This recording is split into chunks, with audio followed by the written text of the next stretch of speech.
Olá, amigos, tudo bem?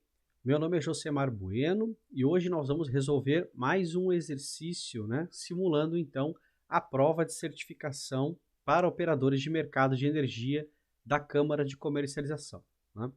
Bom, uma pergunta que me fazem bastante, né, assim, como é a prova, como são as questões, né?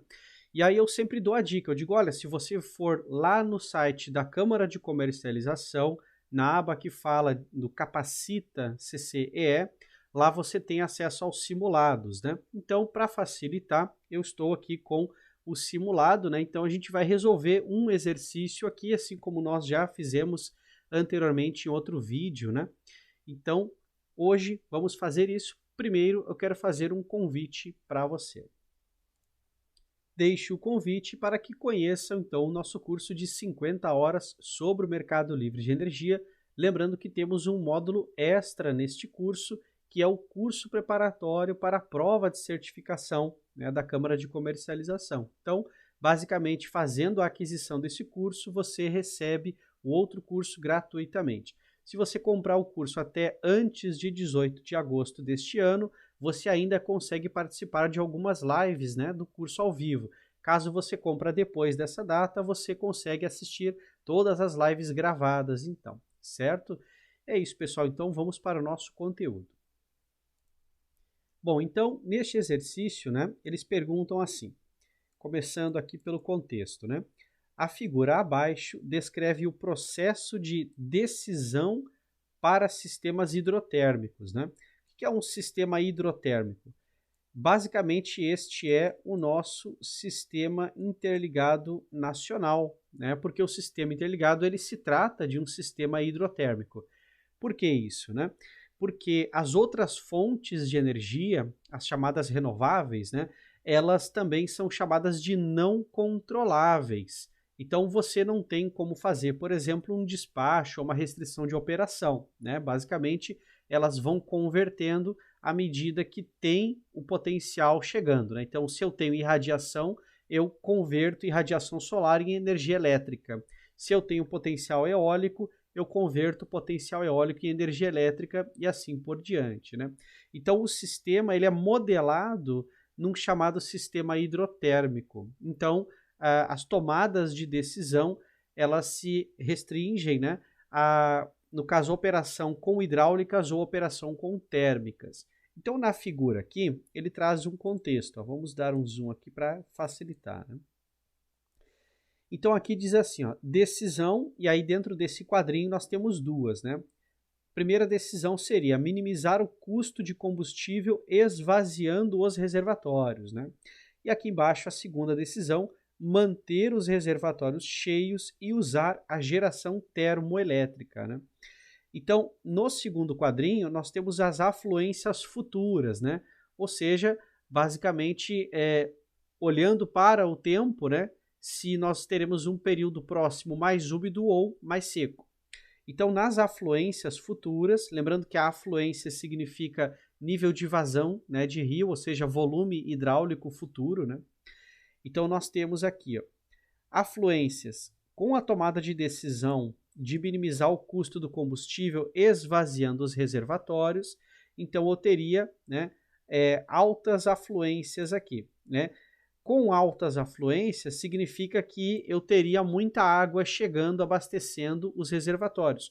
Qual seria a consequência, então, se eu decido usar a água e, ao mesmo tempo, eu tenho chuva chegando e o nível do rio aumentando, então eu teria uma consequência operativa, que aqui eles colocaram como número 1, né? Ou seja, nós vamos ter que olhar para esse quadrinho aqui e comparar com as opções que nós temos aqui das respostas, né? Por exemplo, aqui ele fala déficit de operação econômica, depois tem aqui, ó, vertimento, aí o outro que ele coloca aqui, operação econômica. Então, qual será a combinação desses itens, né?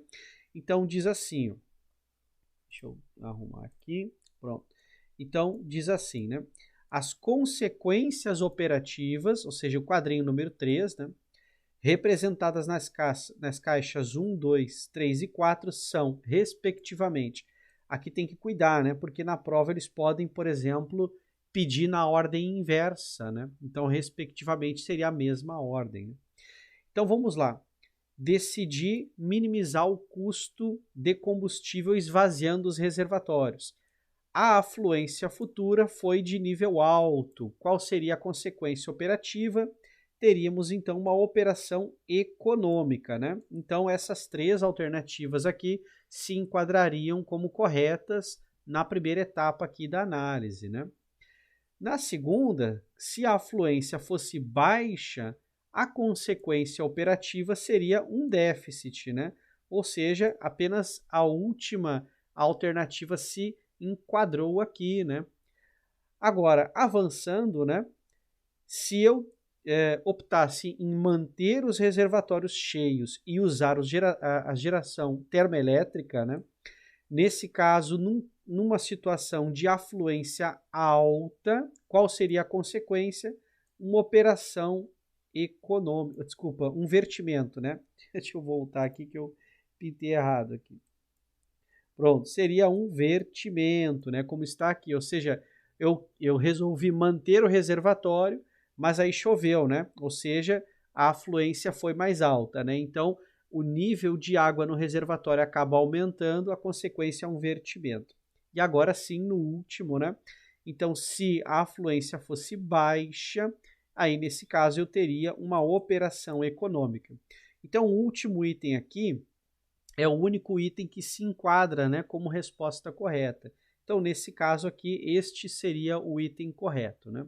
Então, esse aqui é um exemplo de exercício, né, que cai na prova de certificação de operadores, né, para quem quer ser um operador de mercado de energia. Lembrando que essa prova ela não tem somente questões objetivas, ela é dividida em blocos. Então, você também tem questões subjetivas, onde você precisa responder escrevendo um texto, e também tem uma parte de cálculo, onde você precisa escrever o cálculo, né? Ou seja, colocar por etapas o que você calculou, por exemplo, no que foi pedido, né? Então, aqui no simulado da Câmara é interessante, né, fazer os exercícios e tudo mais, porém não esqueçam que existem mais etapas, então um domínio, né, pleno, né, no caso das regras de comercialização, procedimentos, toda a regulação, legislação é importante. Então exige muita leitura, né, ou seja, exige muita preparação. Certo, pessoal? Então ficamos por aqui hoje com este vídeo e vou deixar mais uma vez o convite para vocês. Deixo o convite, então, para que conheçam o nosso curso de 50 horas sobre o mercado livre de energia, né? O link está na descrição do vídeo. E é isso, agora vamos lá para o nosso próximo vídeo, então. Até a próxima semana. Um grande abraço, pessoal.